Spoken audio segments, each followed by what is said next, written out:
जैसा कि बहुत से लोग जानते हैं, दिल्ली में बहुत सारे हॉन्टेड प्लेसेस हैं, पर अग्रसेन की बावली, वहाँ की एनर्जी और जो फीलिंग आती है वहाँ जाके, वो बिल्कुल अलग है।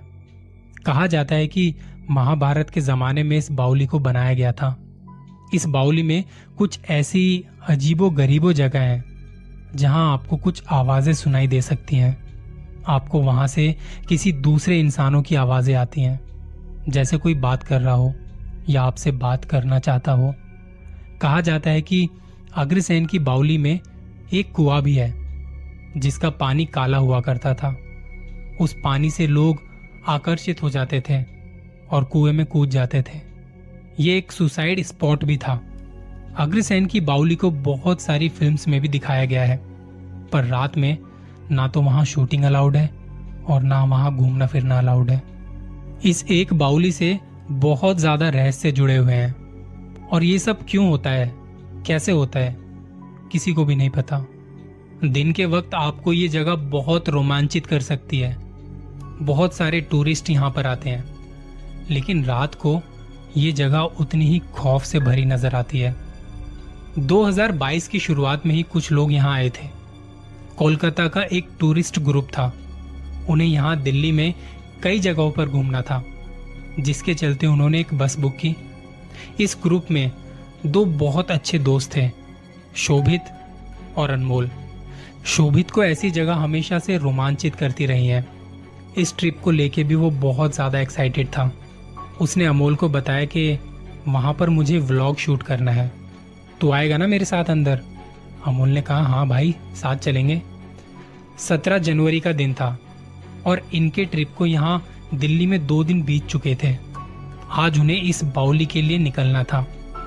पहले ये लोग गए दिल्ली के जंतर मंतर में। सर्दियों के दिन और अच्छी खासी धूप खिली हुई थी।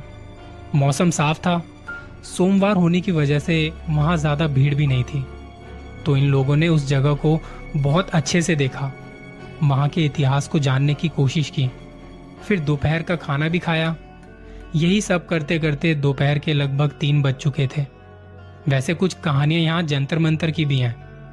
खैर, इसके बाद इनका जो टूरिस्ट स्पॉट था वो था अग्रसेन की बावली, जो कि जंतर मंतर से महज कुछ ही दूरी पर था। आप पैदल भी वहां पे जा सकते हैं, आराम से 15 मिनट में पहुंच जाएंगे। पर उन लोगों ने बस बुक की हुई थी, तो सारे बैठ गए और 3:30 बजे तक वो लोग पहुंच चुके थे अग्रसेन की बावली। एंट्री फीस कुछ थी नहीं, बस बाहर सिक्योरिटी गार्ड्स खड़े थे। वहां चेकिंग वगैरह हुई और अंदर चल पड़े हम।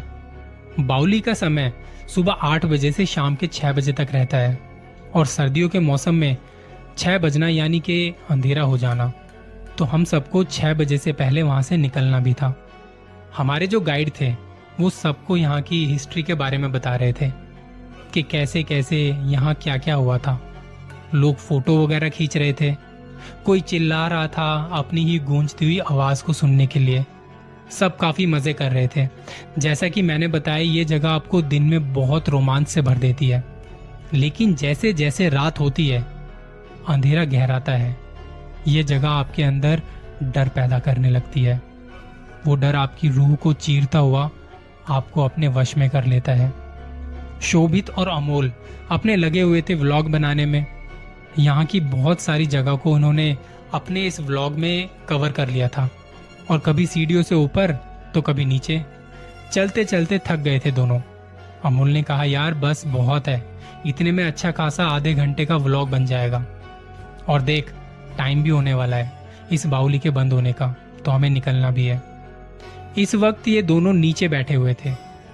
ऊपर से हल्की हल्की आवाजें आ रही थी लोगों की। नीचे शायद हमारे अलावा कोई भी नहीं था। हम लोग पानी पी रहे थे। ऊपर से गाइड की आवाज आई कि चलो बाहर, सारे बस में मिलते हैं। अमोल उठकर जाने लगा तो शोभित ने कहा रुकना यार, अभी चलते हैं। मैंने कहा देख, मैं जाता हूँ और बस में आगे वाली सीट पर बैठ जाऊंगा, तू भी वहीं आना। उसने कहा ठीक है, तो जाओ। अमोल धीरे धीरे सीढ़ियों को चढ़ गया और ग्रुप में शामिल होके वो सारे लोग जाने लगे। गाइड जो था उसके पास सबकी डिटेल्स थी। उसने सबको बस के अंदर किया, लेकिन शोभित मिसिंग था। अमोल ने कहा कि वो आ रहा है पीछे पीछे। थोड़ी देर उसका वेट किया लेकिन वो नहीं आया। 15 मिनट बाद गाइड अमोल को लेके गया कि उसको ढूंढ के लाते हैं। वहां जाके देखा तो अब गेट बंद हो चुका था। 6 से ज्यादा बज चुके थे और सर्दियां होने की वजह से अंधेरा भी बड़ी जल्दी गहरा होता जा रहा था। वहां पे गाइड और अमोल ने सिक्योरिटी गार्ड से बात की कि ऐसे ऐसे हमारे एक साथी शायद अंदर रह गया है। सिक्योरिटी गार्ड अच्छा था तो वो भी उनके साथ अंदर तक चला गया। अमोल शोभित को आवाज लगा रहा था। सिक्योरिटी गार्ड अपनी सीटी बजा रहा था। गार्ड के हाथ में एक टॉर्च थी तो रोशनी से यहाँ वहां देखने की कोशिश कर रहे थे। हर तरफ बस अंधेरा ही अंधेरा था।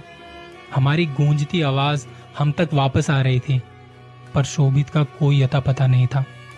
तकरीबन आधे घंटे तक हम तीनों साथ में उसे ढूंढते रहे पर उसका कोई अता पता नहीं चला। तब गाइड ने बस ड्राइवर को फोन किया। कहीं वो बस में तो नहीं चला गया, शायद हमें दिखाना हो जाते हुए। तब बस ड्राइवर ने भी कहा कि वो यहाँ पे नहीं आया, उन्होंने मना कर दिया। अमोल और गाइड इस बात को लेके बड़े चिंतित थे। सिक्योरिटी गार्ड को पूछा, जब ऐसे कोई रह जाता है या अता पता नहीं होता तो आप लोग क्या करते हो? उन्होंने बताया कि आप पास ही के पुलिस स्टेशन में जाके उनके बारे में बता सकते हो। ऐसे मामलों में वो टूरिस्ट लोगों की बहुत मदद करते हैं। गाइड और अमोल पास ही के पुलिस स्टेशन पहुंचे, कनॉट प्लेस। वहां जाके उन्हें सारी बातें डिटेल्स में बताई। पुलिस वालों ने कहा कि घबराइए मत, आप अपना नंबर छोड़ के जाइए, हमें जैसे ही कुछ पता चलेगा आप लोगों को बताएंगे। गाइड और अमोल थैंक यू करते हुए वहां से चले गए। रात बीत गई पर शोभित की कोई खबर नहीं, ना पुलिस स्टेशन से फोन आया। अगली सुबह हमने स्टेशन जाके फिर पता किया पर उनके पास अभी तक कोई खबर नहीं थी शोभित की। जिसके बाद हम सीधे बावली गए। अब इस वक्त कोई दूसरे सिक्योरिटी गार्ड वहां मौजूद थे। उनसे पूछा, उनको भी कुछ नहीं पता था इस बारे में, कोई खबर नहीं थी। इस बात को आज 7 महीने से ज्यादा का समय बीत चुका है। अमोल अपने दोस्त को आज भी बहुत याद करता है। पता करने में लगा हुआ है कि कोई खबर मिले उसकी, लेकिन शोभित की किसी के पास भी कोई खबर नहीं। उस बाउली में शोभित के साथ क्या हुआ, ये रहस्य आज भी रहस्य बना हुआ है। इस प्रकृति के बहुत सारे रहस्य हमेशा रहस्य ही बन के रह जाते हैं।